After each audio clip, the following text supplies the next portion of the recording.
Ford's RS brand has a heritage that leads us to expect excellence, and the Focus RS has pulled out all the stops not to disappoint. With a completely revised front suspension system designed to manage the stresses of channeling 296 brake horsepower through the front wheels, sharpened steering, uprated brakes and super aggressive styling, it's a car that transcends the hot hat genre and goes after some big name performance models.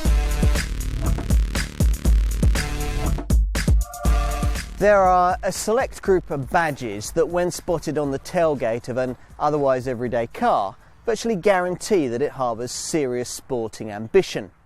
Now, as performance brands go, Ford's RS is very much in the Premier League. With a heritage going back to 1970, RS, or Rally Sport, is a badge that's normally held in reserve and applied only to the most focused machines to emerge from the Blue Oval's production lines. RS iterations of the Escort, the Capri and the Sierra all hold a special place in the hearts of driving enthusiasts. And in recent times it's been the Focus RS that's carried the torch with no little distinction. Now, this particular Focus RS is the 21st to carry this iconic badge and take its place on Ford's Roll of Honour. And if past form is anything to go by, we can expect a thoroughly well-sorted performance hatchback. Shouldn't a car this powerful have four-wheel drive? Well, obvious rivals like Subaru's Impreza STI and Mitsubishi's Evo 10 certainly seem to think so. And indeed, before this 305 PS RS Focus came along, Ford's existing 225 PS Focus ST was deemed by many to be on the teetering edge of what a front-driven chassis could comfortably manage. The problem with just slapping four-wheel drive on is that it brings with it a whole series of other negative issues, with the resultant detrimental effects of the weight on performance and fuel consumption. So Ford went back to the drawing board and developed something new, an advanced front suspension system called Revo Knuckle. Now, it sounds a bit odd, but it's a system that's very effective. It works in tandem with the Quaife automatic torque biasing limited slip differential to reduce torque steer. That's that writhing motion you get through the steering wheel under hard acceleration in many powerful front-driven cars. The whole Revo Knuckle system generally minimises the negative effects you get through the steering of powerful front-driven models like this one.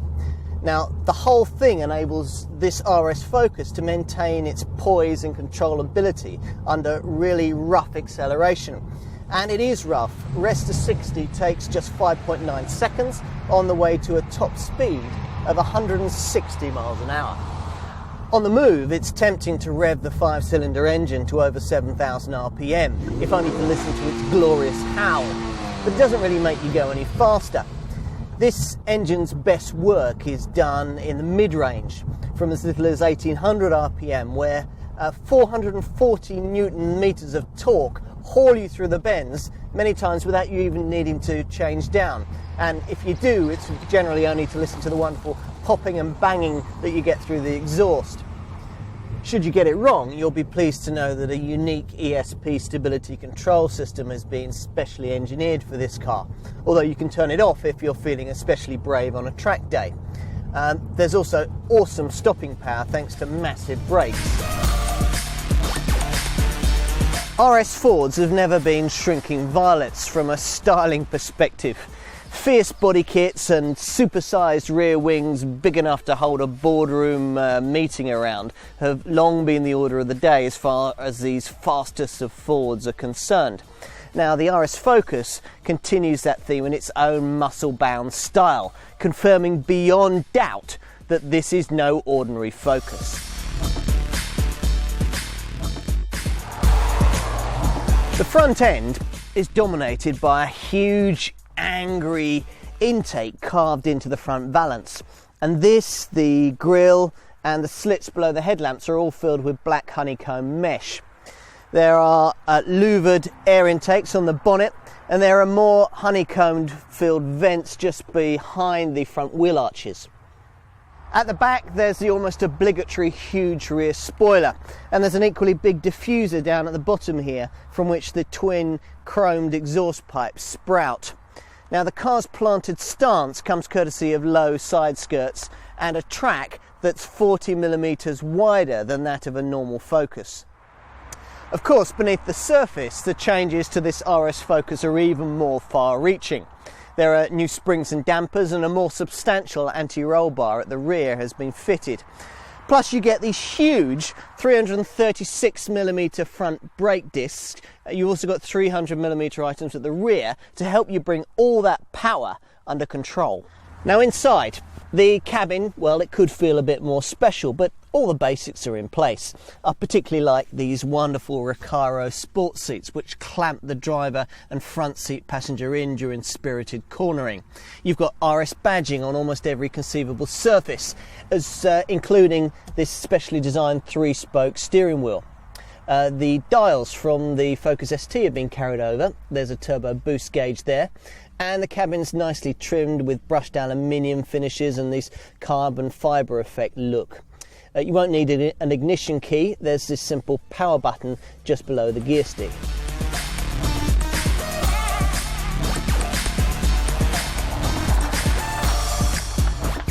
Now, if you think of this car as a hot hatch, you'll think it very expensive. This RS is really a stage beyond all of that though, a fact reflected by its £25,000 asking price, a premium of around £3,000 over Ford's existing 225 PS Focus ST. Now the good news is that 25k sticker represents a bit of a saving on most 300 brake horsepower rivals. You'll save about £1,000 over a Subaru Impreza STI and around £3,500 over a comparably powerful Mitsubishi Evo 10. Both of those rivals, of course, will give you four-wheel drive, something that Ford deems unnecessary with this car. And whether you agree with that will have a lot to do with whether you'll want to buy one. Saving weight has been central to the development of this Focus RS, and Ford aren't about to ruin all their hard work by offering an array of hefty optional extras. Still, there's a decent enough equipment tally. The 19-inch exclusive alloy wheels are standard fit, and you also get power heated mirrors, those twin chromed exhaust pipes, a quick clear front windscreen, xenon headlamps with self-leveling and jet wash, air conditioning, a 6 CD stereo, and one feature I particularly like, these Recaro sports seats come with side bolsters trimmed to match the colour of your car.